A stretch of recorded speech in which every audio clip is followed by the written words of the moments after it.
What are legal ways to make money that don't require a moral compass?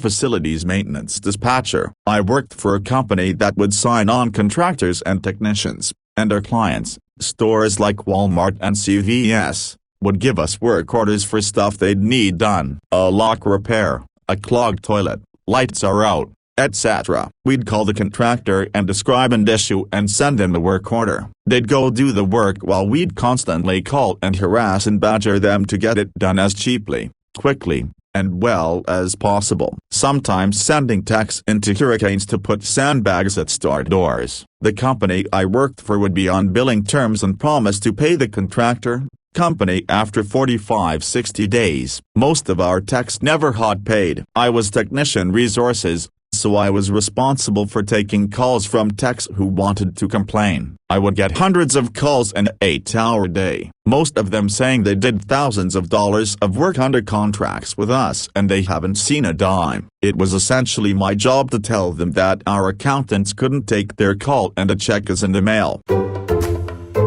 Many techs would tell me that there were companies like ours all over the US and they all do the same scummy shit. If you get paid at all, it might be 6 months to a year later if not more. If you Google ServiceCom and read their reviews, you'll see. I'm comfortable saying that because they changed names and tax IDs and everything, and now have close to 0 online presence and no Google business listing. The company is listed as permanently closed on Google, but they're still scamming contractors to this day. I do not miss that job. I hated what I was doing even before finding out what a bunch of shit it was. Even more so now. Edit. Now SMG Holdings. I have also been told that what they are doing may in fact be illegal, but people can't seem to agree. I don't know, but they're a-holes. I worked for a place that tried that sort of work for a bit, as it seemed promising. Get a job to do 30 minutes of work, all the materials handled, in out, done. The biggest issue we had was that every one of those jobs was a 4-hour ordeal. Not because of the actual work. Work part was generally 30-60 minutes, as expected. What sapped all our time was the log-in, log-out procedures and documentation. I get needing to have proof documented and needing a log-in, log-out time, sure. But rather than something automated you had to talk to a genuine human to get logged in or out. And apparently they only had one person doing it, as you sat on hold for 60-90 minutes waiting to tell the person you were about to start work or had completed it and were ready to leave. And the documentation wasn't approved until they received it, which apparently was done by our email being printed into a fax machine that was then telegraphed, translated to Braille, read aloud by a blind person to a parrot who then repeated it for a typist at the main office. Given how long it took them to approve what I sent them, I believe that company paid relatively quickly, or at least every 30 days, but losing 3 hours of working hours on something that barely paid enough to cover 1 hour just wasn't worth it. Holy shit, dude, and listen to this. These reviews are from subcontractors and not customers. If any of them had a clue as to what it takes to achieve success in this type of arena, they would be far more gracious. ServiceCom is a minority-owned business and amongst the fastest-growing service company in retail maintenance. The owner is amazing and driven to service her customers and pay her subcontractors. The problem is, what about the 5,000 subs that have built successful companies on the back of ServiceCom? Trust me, they are not leaving bad reviews. They are too busy running legitimate businesses. Shannon has never not paid a vendor, and takes pride in this company she has built from scratch. This is one of the only positive reviews, and it's by someone who literally knows the owner directly and is basically calling the contractors who are leaving negative reviews shady because they have the balls to ask to be paid for their work. I mean, they should be happy to have the honor in the first place. Right? They wouldn't have a business if it weren't for ServiceCom. God, I hate companies like this. Literal grifters and thieves, whose grifting and thievery has gotten so big that they won't get in trouble anymore because they're rich. Fuck you, Joe Sirdi. Edit. What really bugs me is, what about the 5,000 subs that have built successful companies on the back of ServiceCom? What about them? Even if that were true, which I highly doubt, what does that have to do with the contractors who haven't gotten paid? Man, you've got me all riled up now. I hate this kind of shit lol. Step 1. Learn a little bit of programming and how to upload stuff to the mobile store. Step 2. Go to an asset flip website, forget what you knew most about programming, skip most of step 1, and finish a mobile game. Step 3. Preferably add every trick you see in a microtransaction game. Upload the game. Step 4. Hype your game up on as many subreddits and forums as possible. Step 5. Use any income to buy as many social media influencers as possible. Let the money flow. Note: all that matters is step 5. Sources: 1,500 slot machines walk into a bar. Let's go whaling. Check morality at the door.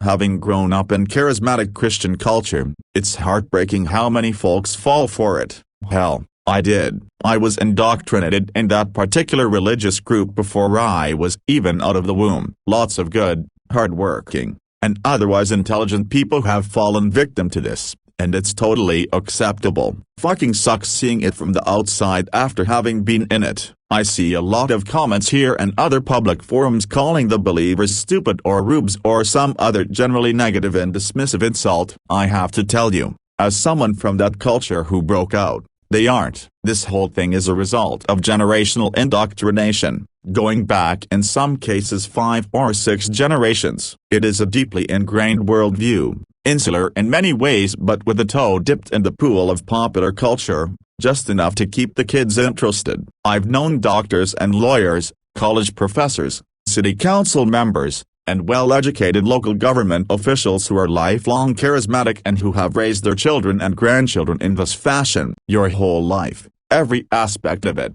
is under scrutiny, while your entire support structure, family and friends, would take it as a personal attack if you espoused beliefs that even slightly varied from theirs. So, to folks who read the above comment and want to dismiss the practitioners, I ask that you judge the snake oil salesman in the $3,000 suit, not the folks who are victims of indoctrination and brainwashing. Former funeral home worker here. The funeral industry had a big scandal back in the 60s 70s of funeral homes unsling and overcharging by massive margins, so the government cracked down in the form of regulations. Let me be clear, each U.S. state has different laws and regulations for their death industry, but for the most part funeral homes are required to give you a full pricing sheet, no hidden fees, when they first meet you. If you do not receive a price sheet, immediately go to a different funeral home. They also cannot block you from purchasing your own casket, grave, tombstone, etc. from private sellers directly and then you just providing the funeral home with them. Please keep in mind that most people who become funeral directors do so because they feel they are called to. It's not a glamorous, well-paid, or even in most cases a well-respected profession. Some people are born into the industry, family lineage, but most go in because some event happens that causes them to seek out an apprenticeship. There is a big difference between those people who are trying to give your loved one a respectful last hooray and the people who own the funeral homes and probably step foot inside once a quarter to look at the books.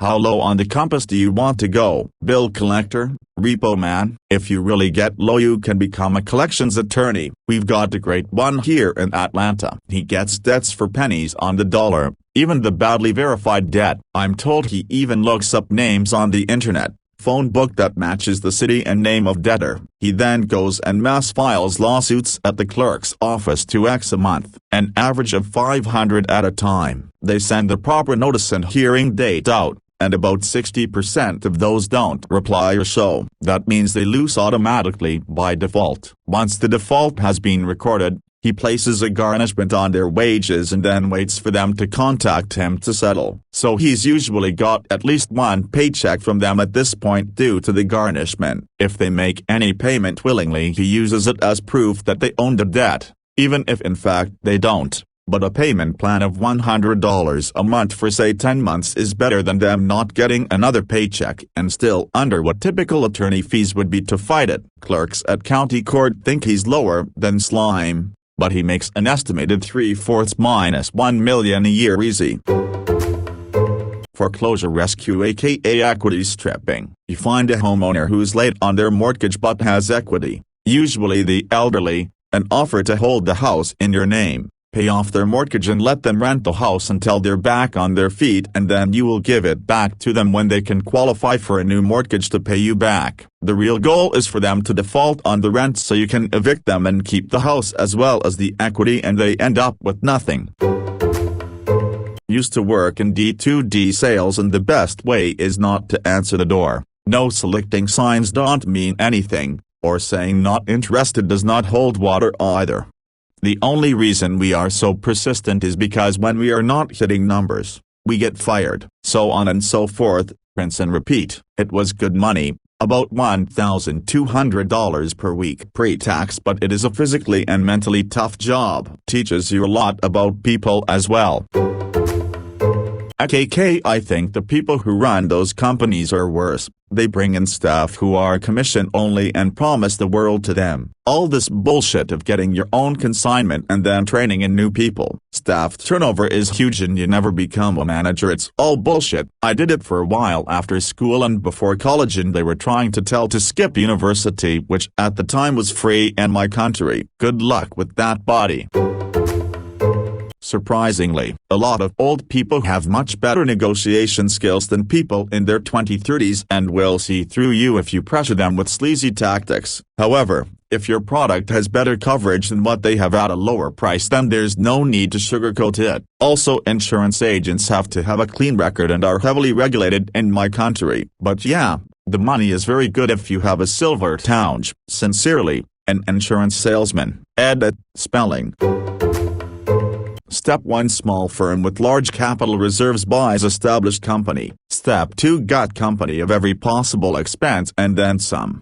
I.T. Massive layoffs. Move HQ to a shit area for as cheap as possible. Step 3. Survive short-term 1 quarter. While the quality of work suffers dramatically, they manage to stay in business due to their long-established reputation before the new reality catches up with them. Step 4. Report quarterly earnings highlighting massive profits as their revenue stayed roughly the same, but they dramatically decreased operating costs and expenses, leading to an insanely high profit margin. Step 5. Take the company public at valuation based off previous quarter, selling overpriced stock to unsuspecting general public. Step 6. Profit massively and walk away, setting the company up to crumble and burn while destroying the livelihoods of everyone involved. They essentially buy, gut, and sell companies by taking them public, ruining it for all the employees and customers in order for a small group to make a large profit at the cost of so many others. Despicable but perfectly legal practice.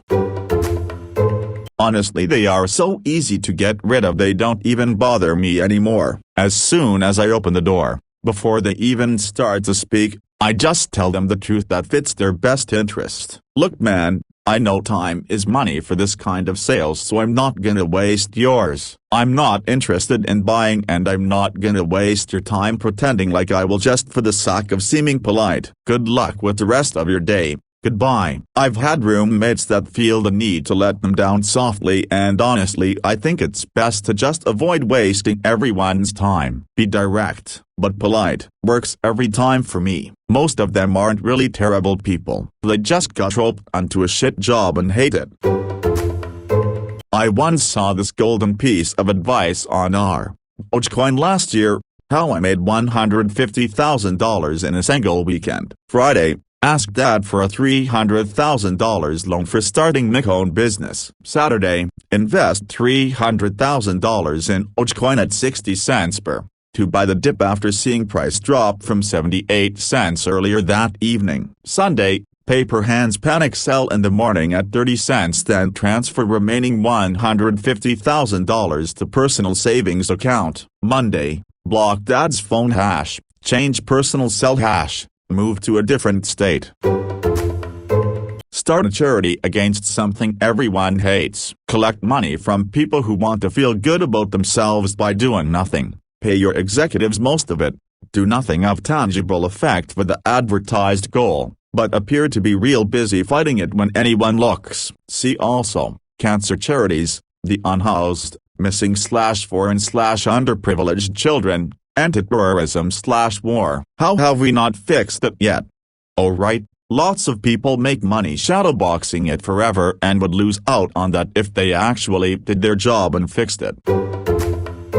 $100? The group you're managing the pages for is making millions. Sign up for affiliate programs. Find a high-dollar offer. Figure out what that offer's customer looks like. Set up social media on all the platforms. Direct the customers from social media to an email sign-up. Set up an autoresponder for that email list. Convince those people that your solution is the best solution through multiple automated emails spread out over days. Then hit them with the offer. David Ogilvy wrote the book on direct marketing. The tools are different, but the methods stay the same. Sell extended warranties to things without actually covering anything. If you write the contract sneakily, you can get people to pay for a warranty that won't pay out unless something astronomically unlikely occurs. Bonus points for targeting the old and mentally feeble. Require that they show up in person and listen to a 1-hour speech if they decide it's a scam and want to cancel. BTW, this is what those extended warranty calls for your vehicle are about, although spam calling is illegal. Extended warranties are the absolute worst. I bought an exotic car and got a warranty because I figured I would need it. Fact of the matter is that I did need it 6 months later when I had catastrophic engine failure. I called the warranty company after reading my terms of service, which I was within bounds to get a replacement engine. They quickly prompted me that I was not covered at all. I bickered back and forth explaining them the contract and how I was covered legally. They hung up and blocked my number and cancelled my plan. It was a big deal for a minute. Come to find out that the company was super shady but is still operating somehow but has a few class action lawsuits. I almost filed one but repaired the damn car myself. Remember the mortgage-backed securities scam that crashed the global economy in the 2000s? Still legal to sell people mortgages they can't afford. Bundle them as securities which you also sell, then hedge against their failure when the people who you knew couldn't pay those mortgages default on them, tanking the securities, too, and you make a killing collecting your insurance while the world goes up in flames. Banks get taxpayer bailouts and Congress decides not to make any of that illegal. I used to design packaging for porn CDs. It was for a company that sold boxes of 100 porn CDs to convenience stores. They sold it to the store for $250 and the stores would sell them for $10 a piece for $1,000 for the box. They could charge whatever they wanted, but that was the pitch. Back then I did a package, case slip cover and discard, in print-ready PDF format. They sent me 100 DVDs at a time and I charged $200/package, $20,000, for a month. After hours, work of screen grabs from porn DVDs and a shit ton of InDesign/Illustrator/Photoshop work. It was almost 20 years ago but 2 years of it almost paid for my house. My wife used to scan the DVDs for best shots to use and type in the details from the titles for the covers while I used that to work up the packaging. We'd be sitting around in nothing but towels getting all porned up and once we were too worked up to work we'd go at it. I always thought she was getting as hot up from the money we were making as from the porn. Hoarding domain names. Own a business? Look up competitors in your area, check to see if they have a website, specifically if they have a website where the domain is business name .com or something similar. If the domain is unregistered, register it and reroute traffic through that site to your website. People looking them up and clicking on their website will be sent to yours, and they're more likely to just use your services than try to hunt down the competitor to figure out their services and pricing. If you don't have a business, you can do something similar. You won't be rerouting the websites to anything, unless you want to, just buying and holding the domain name. You can do it with anything. See a TikToker or YouTuber that's starting to gain some traction? Buy their username. .com. Business just opened and didn't set up a website yet? Buy it. You find out that someone who does own a domain somehow lapsed on their domain payment? Buy that shit the fuck up. The people who want the domains, who have some money to burn, will pay a decent amount for them, especially if they've got some level of fame or had an already existing website. They contact you but won't meet the price you want. Well, now the domain they wanted to buy redirects to Top Girl. Have fun with that being associated with you. Tekim Tokerson.